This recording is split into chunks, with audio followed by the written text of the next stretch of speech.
সময়ের অনেক কিছু বদলায়, তবে কিছু স্মৃতি চিরন্তন। ক্রিকেট এমনই এক খেলা যেখানে প্রতিটি মুহূর্ত গল্প হয়ে বেঁচে থাকে।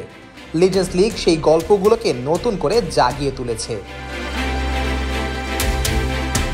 10ই মার্চ থেকে শুরু হতে চলেছে এশিয়ার সাবেক তারকা ক্রিকেটারদের নিয়ে বিশেষ এই টুর্নামেন্ট, যেখানে অংশ নিচ্ছে 5টি দল: Bangladesh tigers, Indian royals, Afghanistan Pathans, Sri Lankan lions ও এশিয়ান স্টার্স। এক সময় যারা ব্যাটে বলে এশিয়াকে বিশ্বমঞ্চে পরিচিত করেছেন, যারা তাদের সময়ের অন্যতম সেরা ছিলেন, তারা এবার আবারও একত্রিত হচ্ছেন নতুন প্রতিযোগিতার মঞ্চে। স্মৃতিচারণের আবহে শুরু হতে চলা এই টুর্নামেন্টের প্রতি ক্রিকেট প্রেমীদের আগ্রহ তাই তুঙ্গে। বাংলাদেশের ক্রিকেট প্রেমীদের জন্য এই আসর আরও বিশেষ কিছু, কারণ দীর্ঘদিন পর একসঙ্গে মাঠে নামতে যাচ্ছেন দেশের এক ঝাঁক সাবেক তারকা ক্রিকেটার। বাংলাদেশ টাইগার্স নামে গঠিত দলে থাকছেন বাংলাদেশের ক্রিকেটের একাধিক পরিচিত মুখ, যারা এক সময় দেশের ক্রিকেটে গৌরবের অধ্যায়ের রচনা করেছিলেন। নেতৃত্বে থাকবেন মোহাম্মদ আশরাফুল, যিনি বাংলাদেশের ক্রিকেটের প্রথম সুপারস্টার।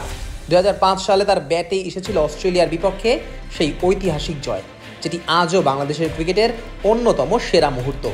তার নেতৃত্বেই মাঠে নামবে টাইগারদের এই বিশেষ দল, যেখানে থাকছেন রুবেল হোসেন, যিনি 2015 বিশ্বকাপে ইংল্যান্ডকে হারানোর নায়ক ছিলেন। তুষার ইমরান, যিনি ঘরোয়া ক্রিকেটের অন্যতম সফল ব্যাটসম্যান। ধীমান ঘোষ, অভিজ্ঞ উইকেটকিপার। আবুল হাসান রাজু, যার অভিষেক টেস্টেই এসেছিল চমকপ্রদ সেঞ্চুরি, এবং আরও অনেক সাবেক তারকা। চায়না থেকে পাইকারি মূল্যে শীতকালীন পণ্য ইম্পোর্ট করুন স্কাই বাই বিডির মাধ্যমে। শাল, জ্যাকেট, হুডি, মোজা এবং বাচ্চাদের সকল প্রকার পণ্য আমদানি করে ব্যবসা করুন এই শীতে।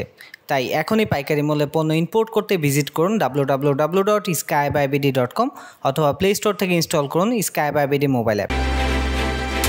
বাংলাদেশ টাইগার্সের হয়ে খেলার কথা ছিল সদ্য আন্তর্জাতিক ক্রিকেটকে বিদায় জানানো তামিম ইকবালেরও, কিন্তু শেষ মুহূর্তে তিনি নাম প্রত্যাহার করে নিয়েছেন এবং সম্পূর্ণ মনোযোগ দিয়েছেন ঘরোয়া ক্রিকেটে। তবে তামিম না থাকলেও এই দলে অভিজ্ঞতার কোনো অভাব নেই। এক সময় যারা দেশের ক্রিকেটকে এগিয়ে নিয়ে গেছেন, তারা আবারও একসঙ্গে খেলতে যাচ্ছেন, যা নিঃসন্দেহে বাংলাদেশের ক্রিকেট প্রেমীদের জন্য আবেগের মুহূর্ত তৈরি করবে। এই লিগে সবার চোখ থাকবে এশিয়ান স্টার্স দলের দিকেও, কারণ এই দলের হয়ে খেলবেন বাংলাদেশের সর্বকালের অন্যতম সেরা ক্রিকেটার সাকিব আল হাসান। নানা বিতর্ক, ইনজুরি ও ব্যক্তিগত কারণে সাম্প্রতিক সময়ে তিনি আন্তর্জাতিক ক্রিকেট থেকে কিছুটা দূরে ছিলেন। এমনকি চ্যাম্পিয়ন্স ট্রফির স্কোয়াডেও জায়গা হয়নি সাকিবের। ফলে এই লিগে তিনি কেমন পারফর্ম করেন সেটা নিয়ে ভক্তদের আগ্রহ থাকবে চরমে। সাকিবের সঙ্গে একই দলে থাকছেন leg spinning allrounder Alok Kapali.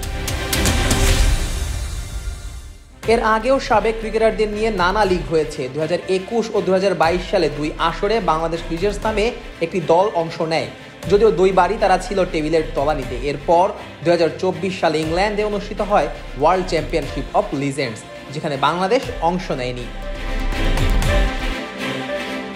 আগের আসরগুলোর তুলনায় এই টুর্নামেন্টে বাংলাদেশ দল অনেক শক্তিশালী, যেখানে রয়েছে ব্যাটিং বোলিংয়ের অভিজ্ঞ খেলোয়াড়েরা। বাংলাদেশের ক্রিকেটের অন্যতম আলোচিত মুখ মোহাম্মদ আশরাফুলের নেতৃত্বে এই দল কিভাবে পারফর্ম করে সেটাই এখন দেখার বিষয়। উদ্বোধনী ম্যাচে মুখোমুখি হবে এশিয়ান স্টার্স ও আফগানিস্তান পাঠানস। আর বাংলাদেশের ক্রিকেট প্রেমীদের জন্য সবচেয়ে আকর্ষণীয় মুহূর্ত আসবে রাত 7টায়, যখন বাংলাদেশ টাইগার্স লড়বে শক্তিশালী ইন্ডিয়ান রয়্যালসের বিপক্ষে। পুরনো স্মৃতি নতুন করে ফিরে আসবে, মাঠে আবারও দেখা যাবে সেই পরিচিত মুখগুলোকে, যাদের আবারও 22 গজে দেখে গোটা জাতি নস্টালজিয়ায় চলে যাবে।